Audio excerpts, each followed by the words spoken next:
Break के बाद आप सभी दर्शकों का स्वागत है। इनफर्टिलिटी फेलियर के बारे में, रिपीटेड फेलियर के बारे में आज बात हो रही है। डॉक्टर शोभा गुप्ता हमारे साथ मौजूद है।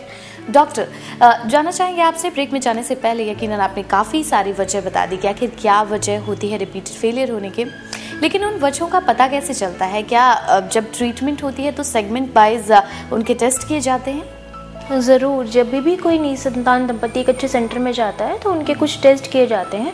और ये सबसे अच्छी बात होगी कि उनके जो टेस्ट हैं वो इनिशियल स्टेज पे ही कर लिए जाएं। कुछ टेस्ट इतने इम्पॉर्टेंट होते हैं कि उनके बिना ट्रीटमेंट स्टार्ट नहीं करनी चाहिए। जैसे कि मैंने आपको बताया कि अगर आप सब कुछ नॉर्मल है, हस्बैंड के स्पर्म्स नॉर्मल हैं और वीमेन का जब हम अल्ट्रासाउंड करते हैं सब कुछ नॉर्मल आता है, तो ट्यूब की पेटेंसी टेस्ट करना ना भूलें कोई भी, क्योंकि ट्यूबल पेटेंसी के बिना कई बार ट्यूब्स बंद होती हैं और अगर आप उनमें IUI की साइकिल्स देते जा रहे हैं तो उसका सक्सेस आएगा ही नहीं। तो ट्यूबल पेटेंसी देखना ना भूलें और ट्यूबल पेटेंसी पेशेंट चेक कराने के बाद ही अपना ट्रीटमेंट करवाएं, क्योंकि ये एक कारण हो सकता है। तो अदरवाइज़ क्या होता है कि पेशेंट इतना ट्रीटमेंट लेके हताश हो जाता है, निराश हो जाता है, और उसको क्योंकि उसका कारण इनिशियली नहीं पता लगाया गया, उसको रॉन्ग ट्रीटमेंट मिल गया, तो कई बार मरीज़ बहुत ज़्यादा निराश हो जाता है। इस निराशा से बचने के लिए बेहतर ये होता है कि पहले ही पेशेंट का इन्वेस्टिगेशन कर लिया जाए कि इसमें कौन सा ट्रीटमेंट मोडालिटी हमें चलाना है, IVF चलाना है कि IUI चलाना है, ट्यूब बंद है, खुली है, कोई इस ट्रीटमेंट का कोई फेलियर का कोई कारण तो नहीं है। तो बेहतर होता है कि कोई टेक्निकल और मेडिकल वजह से उसका फेलियर ना हो, बाकी जो सक्सेस रेट है उतना उसको अपॉर्चुनिटी मिले। जी, पहले डायग्नोस कर लिया जाए कि आखिर कमी क्या है, फिर उसके बाद उस पर उपचार किया जाए। हाँ, फिर उसके बाद उस पर उपचार किया जाए तो जो मरीज़ का कॉन्फिडेंस लेवल होता है टुवर्ड्स ट्रीटमेंट, क्योंकि उसमें सक्सेस रेट के चांस थोड़ा इम्प्रूव हो जाते हैं। दूसरा, जब आप ट्रीटमेंट ले रहे हैं और बार बार वो ट्रीटमेंट फेल हो रही है तो आप उस हताशा से बच जाते हैं।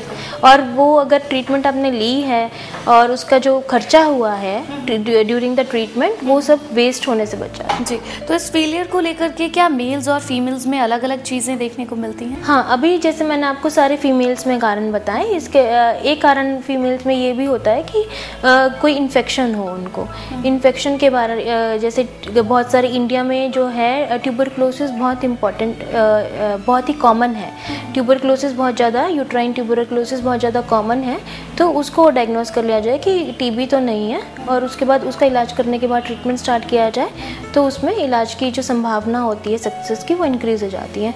पुरुषों में भी इसके कारण होते हैं। अगर शुक्राणुओं का मतलब जो स्पर्म काउंट है वो नॉर्मल है तो वो अलग बात है, लेकिन अगर स्पर्म काउंट्स बहुत कम है और वो ICSI या IVF की कोई ट्रीटमेंट ले रहे हैं और रिपीटेड फेलियर है, तो बेहतर होता है कि दोनों दंपतियों को चेक किया जाए कि फेलियर किस कारण हो रहा है। तो पुरुषों में भी कई बार क्या होता है कि जो स्पर्म्स हैं उसके जो DNA है वो प्रॉपर नहीं होता, DNA की फ्रेगमेंटेशन बहुत ज़्यादा हो जाती है, क्रोमोसोमल एबनॉर्मलिटीज़ होती हैं और एज के साथ साथ भी फेलियर के चांसेस इंक्रीज़ हो जाते हैं। जैसे जैसे एज इंक्रीज़ होती है महिला की या पुरुष की, तो क्वालिटी जो है वो उतनी नहीं मिल पाती है, तो ये भी एक कारण हो सकता है। जी, सामान्यतः अगर बात की जाए इस तरीके के रिपीटेड फेलियर की, तो किस तरीके से ये चीज़ें सामने आती हैं?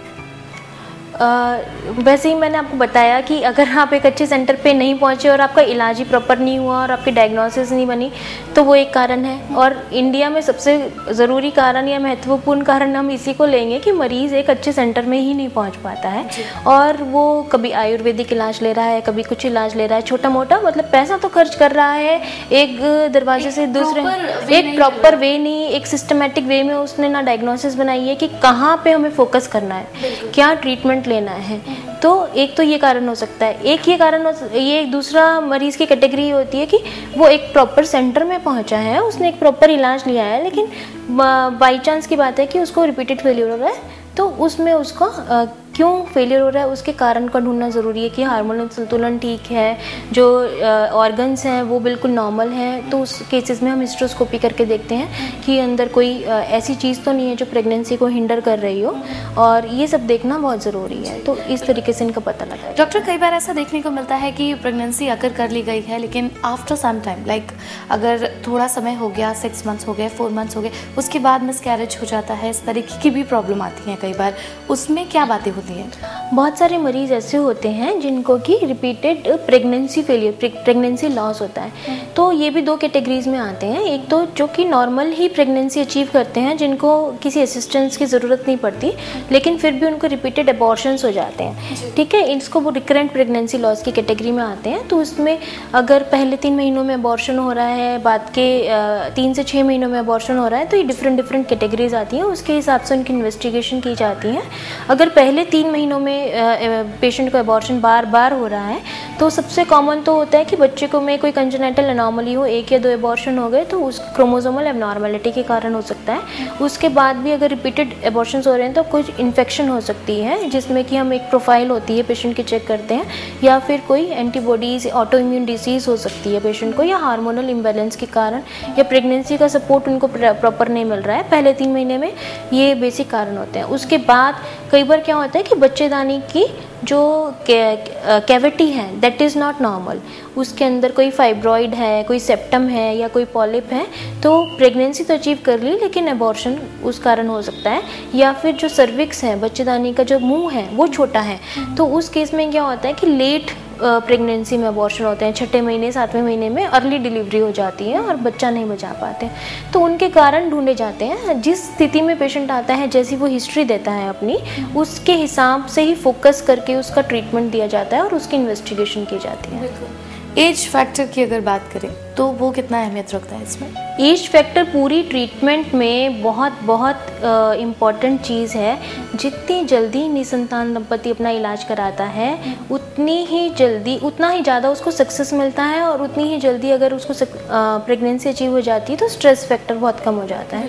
क्योंकि जैसे जैसे उम्र बढ़ती है वैसे वैसे जो सक्सेस का चांसेस हैं वो कम हो जाते हैं, क्योंकि जो क्षमता है एक अंडे की और एक शुक्राणु की वो धीरे धीरे कम होती जाती है, और क्रोमोसोमल एबनॉर्मेलिटीज़ के चांसेस इंक्रीज हो जाते हैं। तो सबसे बड़ा मैसेज यही है कि आप एक प्रॉपर सेंटर ढूंढें, जल्द से जल्द अपना इलाज कराएं, और एक अच्छी राइट एज पे अपना इलाज कराएं। अगर आप 30 साल से कम आयु के हैं तो आप शादी के 1-1.5 साल तक वेट कर सकते हैं, और उसके बाद आप अपनी प्राइमरी इन्वेस्टिगेशंस करा लें, और उसके बाद एक प्रॉपर सेंटर चूज़ करके वहीं पे आप अपना इलाज शुरू कराएं। अगर आपकी शादी लेट हुई है, आप 30-35 की कदार में हैं, तो आप शादी के 6 महीने में अगर आप बच्चा प्रेगनेंसी नहीं अचीव कर पाते हैं, तो विदिन 6 मंथ्स के बाद ही आपको इलाज कराना शुरू करवाते हैं। बिल्कुल। तो एज फैक्टर के ऊपर भी हम डॉक्टर शोभा गुप्ता आगे बात करेंगे, लेकिन दर्शकों क्योंकि वक्त हो चला एक छोटे से ब्रेक का, तो एक छोटा सा ब्रेक लेते हैं, जल्द वापस आते हैं।